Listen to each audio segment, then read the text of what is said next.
Shalom, siswa-siswi kelas 10 SMA Negeri 3 Sarmi yang saya kasihi. Pada kesempatan kali ini kita akan belajar satu topik yang menarik, yaitu tentang makna hidup baru. Nah, untuk memahami hidup baru yang dimaksudkan oleh Kristus, ada 4 pertanyaan penting yang perlu kita jawab.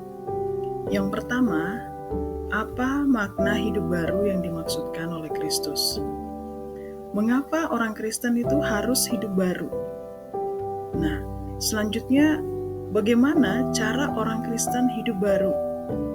Dan untuk apa orang Kristen itu harus menjalani hidup baru yang dimaksudkan Kristus?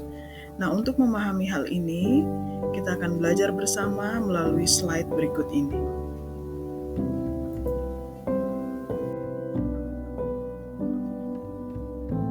Untuk mengerti arti hidup baru, kita harus paham terlebih dahulu konsep hidup baru dalam iman Kristen. Nah, terkait dengan hidup baru dalam iman Kristen itu sangat erat kaitannya dengan konsep pertobatan. Jadi hidup baru adalah pertobatan atau perubahan hati yang terjadi karena seseorang secara pribadi mengakui dosa-dosanya kepada Allah, menyesalinya, dan memutuskan untuk meninggalkan hidup yang tidak berkenan kepadanya. Dalam hal ini, hidup baru dimulai ketika seseorang mengalami pertobatan dan menerima anugerah keselamatan melalui iman dalam Yesus Kristus. Pertanyaan penting, mengapa orang Kristen harus hidup baru? Jelas, hal ini diperintahkan oleh Yesus agar kita sebagai orang-orang percaya hidup baru di dalam Kristus. Dalam Yohanes pasal 3 ayat 3, di situ Yesus berkata, "Aku berkata kepadamu, sesungguhnya jika seorang tidak dilahirkan kembali, ia tidak dapat melihat kerajaan Allah."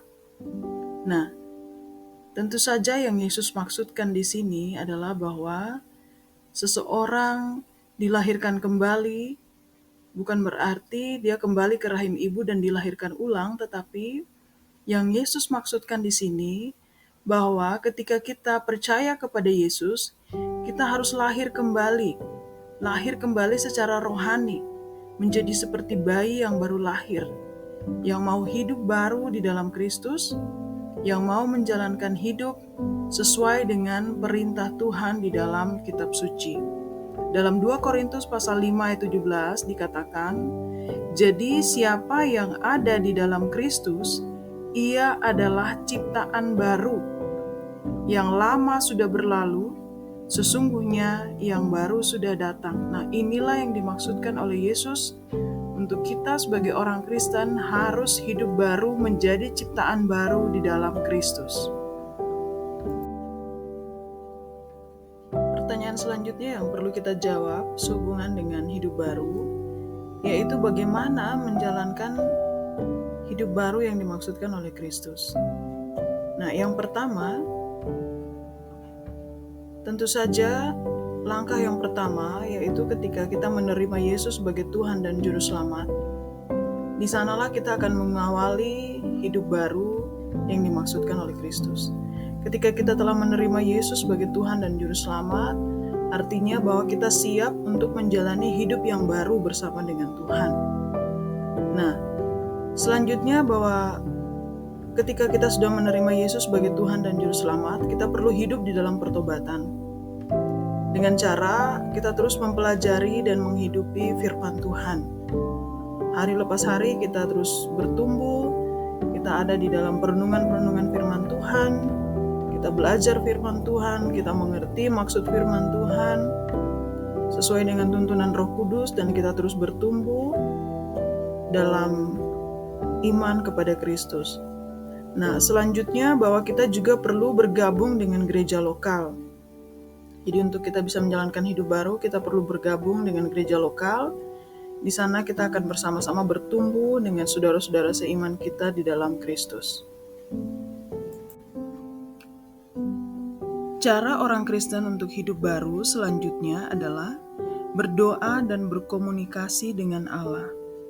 Doa adalah cara kita berbicara dengan Allah dan mendengarnya. Doa harus dijadikan sebagai kebiasaan dalam hidup baru kita. Melalui doa, kita dapat memperkuat hubungan kita dengan Allah, memohon bimbingannya, mempersembahkan kebutuhan kita, dan bersyukur kepadanya. Selanjutnya, kita juga perlu bergaul dengan sesama orang Kristen. Mencari teman seiman yang dapat mendukung dan mendorong kita dalam hidup baru. Bersama-sama kita berbagi pengalaman, belajar bersama, dan saling mendorong dalam pertumbuhan rohani. Selanjutnya, kita juga harus hidup dalam kasih dan pelayanan. Hidup baru mengajarkan kita untuk mengasihi sesama dan melayani orang lain. Kita perlu mencari kesempatan untuk melayani dalam gereja dan komunitas kita, menunjukkan kasih, belas kasihan, dan kebaikan Kristus kepada orang lain. Selanjutnya, kita juga harus mempercayakan hidup kepada Roh Kudus. Roh Kudus adalah hadiah dari Allah yang bekerja dalam kehidupan orang percaya.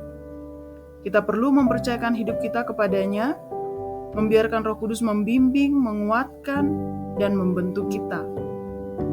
Biarkan Roh Kudus mengarahkan langkah-langkah kita dalam hidup baru, memampukan kita untuk hidup sesuai dengan kehendak Allah. Pertanyaan selanjutnya, untuk apa orang Kristen harus hidup baru? Orang Kristen harus hidup baru dengan beberapa tujuan yang penting dalam iman Kristen. Yang pertama, kehormatan bagi Allah. Jadi hidup baru adalah panggilan untuk menghormati dan memuliakan Allah. Dengan hidup yang diperbarui, orang Kristen mencerminkan karakternya yang kudus, kasih karunia-Nya, kebenarannya kepada dunia. Hidup baru adalah cara untuk mengakui dan menghargai Allah sebagai Tuhan yang layak menerima pujian dan penyembahan. Yang kedua, orang Kristen harus hidup baru sebagai kesaksian kepada dunia. Hidup baru yang tercermin dalam perilaku, sikap, dan cinta kita kepada sesama adalah kesaksian yang kuat bagi dunia tentang kuasa dan transformasi Kristus. Ketika orang Kristen hidup baru, mereka menjadi terang dan garam dunia, menunjukkan kasih, belas kasihan, dan kebenaran Kristus melalui tindakan dan perkataan mereka. Hidup baru yang membedakan orang Kristen dari dunia memperlihatkan kepada orang lain bagaimana kuasa Kristus dapat mengubah dan mempengaruhi kehidupan. Yang ketiga, pertumbuhan rohani. Hidup baru melibatkan pertumbuhan rohani yang terus-menerus. Orang Kristen yang hidup baru diajak untuk terus bertumbuh dalam pengenalan firman Allah, dalam doa, dalam persekutuan dengan gereja, dan dalam pelayanan kepada sesama. Pertumbuhan rohani membantu orang Kristen menjadi lebih dalam iman, lebih mengenal Allah, dan lebih menyerupai Kristus dalam karakter dan tindakan mereka. Yang keempat, sebagai kebahagiaan dan kepuasan yang sejati. Hidup baru memberikan kebahagiaan dan kepuasan yang sejati yang hanya dapat ditemukan dalam hubungan yang hidup dengan Allah. Melalui hidup baru, orang Kristen mengalami damai sejahtera dan sukacita yang berasal dari hubungan yang diperbarui dengan Sang Pencipta. Hidup baru membebaskan dari belenggu dosa dan mengarahkan kita pada hidup yang bermakna dan memenuhi panggilan kita dalam Kristus. Yang kelima, transformasi pribadi. Hidup baru membawa transformasi yang nyata dalam kehidupan pribadi seseorang. Dalam hidup baru, Allah mengubah pola pikir, hati, sikap, dan perilaku kita agar lebih menyerupai karakter Kristus. Orang Kristen yang hidup baru mengalami perubahan yang membawa kehidupan yang lebih bermakna, lebih kudus, dan lebih bermanfaat bagi diri sendiri dan orang-orang di sekitarnya. Dan yang terakhir, untuk apa orang Kristen harus hidup baru? Yaitu sebagai keselamatan dan kehidupan abadi. Hidup baru dalam iman Kristen adalah pintu masuk ke dalam keselamatan dan kehidupan abadi bersama Allah. Melalui hidup baru, kita menerima anugerah keselamatan yang diberikan oleh Yesus Kristus.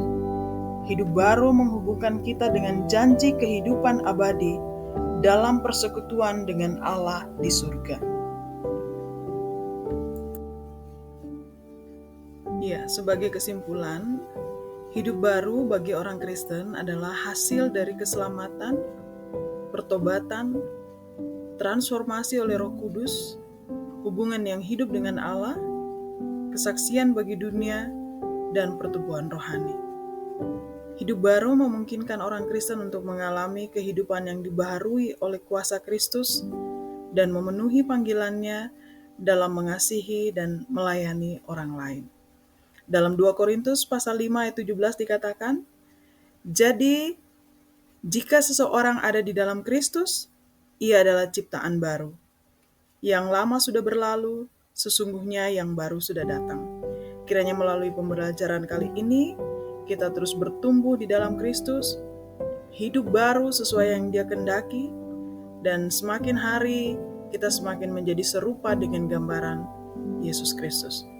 Terima kasih, Tuhan Yesus memberkati kita sekalian. Shalom.